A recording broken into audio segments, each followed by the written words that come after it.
अस्सलाम वालेकुम। आज हम चैप्टर नंबर 6 करेंगे और ये डायरेक्ट एंड इन्वर्स वेरिएशन है। इसके अंदर आपको रेशोज़ और इन्वर्स वेरिएशन जो होगी वो देखने को मिलेगी। तो सबसे पहले जो एक्सरसाइज है वो रेशो से उसका ताल्लुक़ है और इसमें आपको ए रेशो बी और बी रेशो सी दी गई है। ये अलग अलग इनका रेशोज़ दी गई हैं।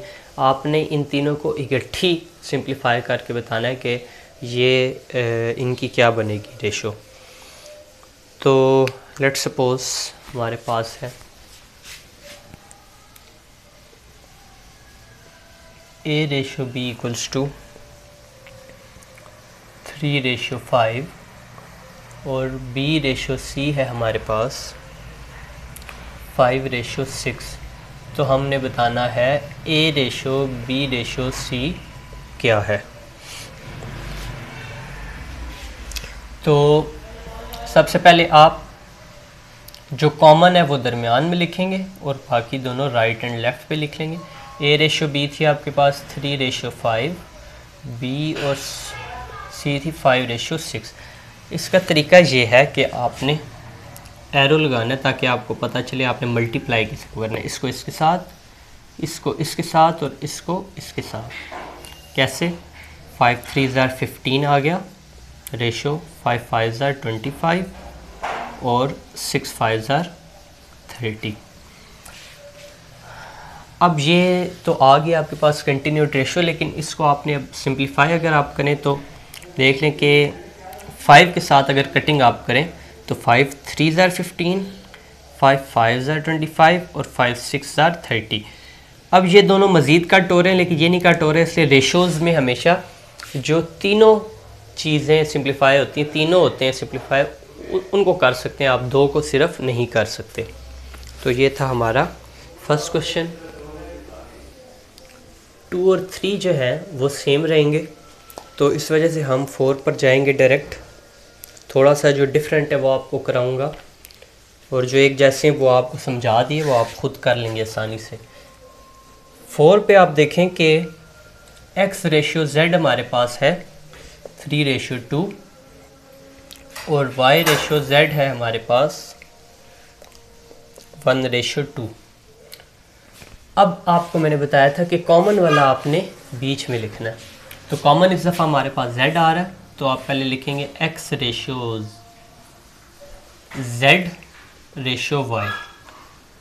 x और z की क्या रेशो है? 3:2 और z और y। अब देखें z yz लिखा हुआ है, यानी z की 2 है, y की 1 है। तो जब आपने z की लिखनी है तो 2 आपको पहले लिखना होगा और y की 1 बाद में, क्योंकि यहाँ y एंड पे लिखा हुआ है। यकीनन आपको ये बात समझ आ गई होगी। अगर आप ये ऐसे तरतीब से करेंगे तो ही आपका आंसर सही आएगा। अगर आपने उल्टा कर दिया तो फिर आपका आंसर ठीक नहीं आएगा। 3 2 6, 2 2 4, 2 1 2। इसमें भी आप अगर कटिंग करें 2 के साथ तो 2 1 2 2 और 2 3 3, ये आपके पास आएगी।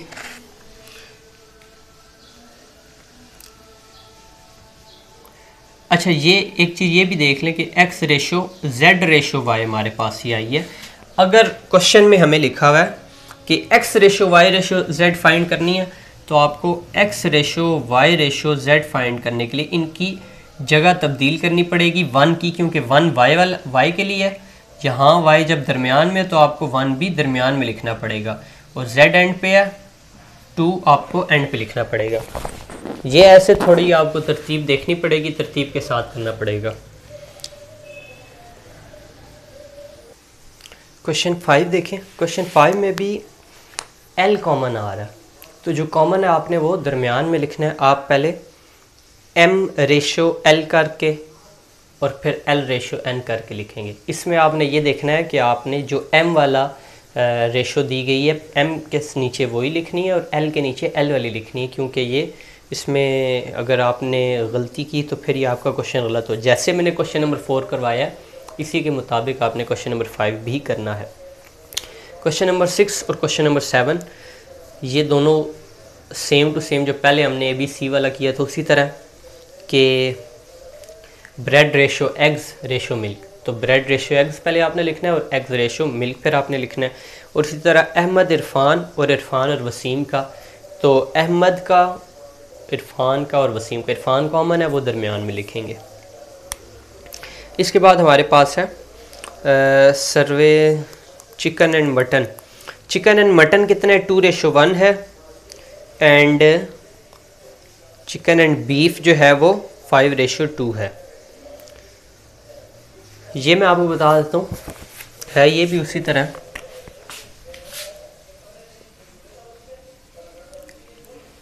चिकन कॉमन है तो चिकन आपने दरमियान में लिखना है, मटन आपने पहले लिख लेना है। मैं डायरेक्ट आपको सॉल्यूशन दिखा रहा हूँ कैसे आपने करना है। चिकन दरमियान में होगा और बीफ आपका एंड पे होगा। अब उन्होंने तो चिकन और मटन का 2:1 दिया है, तो 2 चिकन का दिया हुआ है और मटन का 1 दिया है। ये आपने चीज़ देखनी है कि जो चिकन वाला है वो चिकन के नीचे लिखना है और जो मटन वाला है वो मटन के नीचे। और उसके बाद उन्होंने चिकन एंड बीफ का दिया 5:2। 5:2 का मतलब है 5:2। तो आपने 5 1 ज़ार 5, 5 2 ज़ार 10, 2 2 ज़ार 4, आपने ऐसे करके आपने ये क्वेश्चन करना है सॉल्व। बस इस चीज़ का आपने ख्याल रखना है कि क्वेश्चन में उन्होंने पूछा गया कि चिकन मटन और बीफ की रेशो आपने बतानी है। तो चिकन मटन और बीफ की होगी 10, मटन की 5 और बीफ की 4। तो ये आपने तरतीब देख लेनी है कि क्वेश्चन में उन्होंने रेशो किस तरतीब से पूछी गई है। जिस तरतीब से पूछी गई है आपने अपनी तरतीब से नहीं आंसर लिखना, बल्कि जो क्वेश्चन में दिया गया आपने उस तरतीब से आंसर लिखना है। लास्ट सवाल बिल्कुल इसी तरह जैसे हम पीछे करते गए हैं। इसमें मूना जो है वो कॉमन है, तो मूना को हम दरमियान में लिखेंगे और ज़ारा को लेफ़्ट पे और कोमल को राइट पर लिखेंगे। और उसी तरह जैसे हमने पहले किया उसी तरह उसको सॉल्व करेंगे। और इसमें आंसर भी जैसे हमने क्वेश्चन सॉल्व किया उसी तरह आंसर भी हमने देना है। तो सेम टू सेम उसी तरह आपका आ जाएगा आंसर भी।